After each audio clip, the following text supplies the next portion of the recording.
அண்மை செய்தியை பார்த்துக் கொண்டிருக்கிறோம். உதயநிதி ஸ்டாலின் பேச்சுக்கு அமைச்சர்கள் கடும் கண்டனம் தெரிவித்திருக்கிறார்கள். கூடுதல் விவரங்களோடு இணைகிறார் எமது செய்தியாளர் மகேந்திரன். வணக்கம் மகேந்திரன், உங்களிடம் இருக்கும் தகவல்களை சொல்லுங்க. எதிர்க்கட்சித் தலைவர் உதயநிதி ஸ்டாலின் பேச்சுக்கு அமைச்சர்கள் ஆதவ் அர்ஜுனா மற்றும் ஆனந்த் ஆகியோர் கடும் கண்டனங்களை தெரிவித்திருக்கின்றனர்.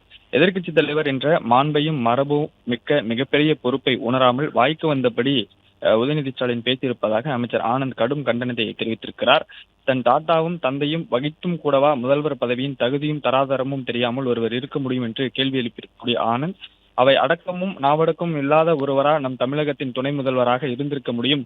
மக்கள் மத்தியில் இத்தகைய கேள்விகள் இமாலய அளவிற்கு எழுந்துள்ளன என்பதாக கடுமையான தன்னுடைய விமர்சனத்தையும் கண்டனத்தையும் பதிவு செய்திருக்கிறார்.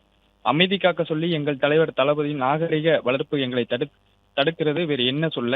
அறிஞர் அண்ணா பாணியில் வசவாளர்கள் வாழ்க என்று சொல்லாமல், ஆனால் மாண்பும் மரியாதையும் தகுதியும் தராதாரமும் மிக்க முதலமைச்சரின் சொல்வது போல மக்கள் எல்லாவற்றையும் பார்த்து கொண்டுதான் இருக்கிறார்கள், யாரும் மறந்துவிட வேண்டாம் என்று எச்சரிப்பதாக அமைச்சர் ஆனந்த் தன்னுடைய பதிவில் குறிப்பிட்டிருக்கிறார்.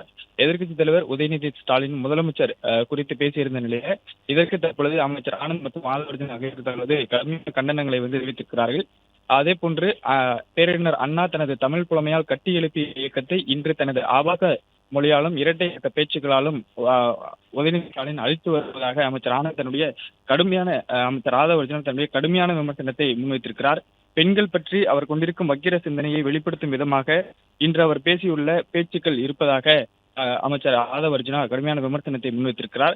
இதுபோன்ற நபர்களின் ஆதிக்க சிந்தனையால் தான் திமுகவை இந்த தேர்தலில் தமிழ்நாட்டு பெண்கள் தூக்கி எறிந்தார்கள் என்றும், ஆனால் இப்போது பொது மேடைகளிலேயே தனது குரூர எண்ணத்தை காட்டிக் கொண்டிருக்கும் உதயநிதி ஸ்டாலினை தமிழகத்தின் ஒட்டுமொத்த அரசியலிலிருந்தே துடைத்தெறிவார்கள் தமிழ்நாட்டின் தாய்மார்களும் பெண்களும் என்று அமைச்சர் ஆதவ் அர்ஜுனா தன்னுடைய கடுமையான விமர்சனத்தை முன்வைத்திருக்கிறார். பிளே ஸ்டோர் மற்றும் ஆப் ஸ்டோரில் இருந்து பாலிமர் செயலியை QR கோடு மூலம் பதிவிறக்கம் செய்யுங்கள். செய்திகளை உடனுக்குடன் பெறுங்கள்.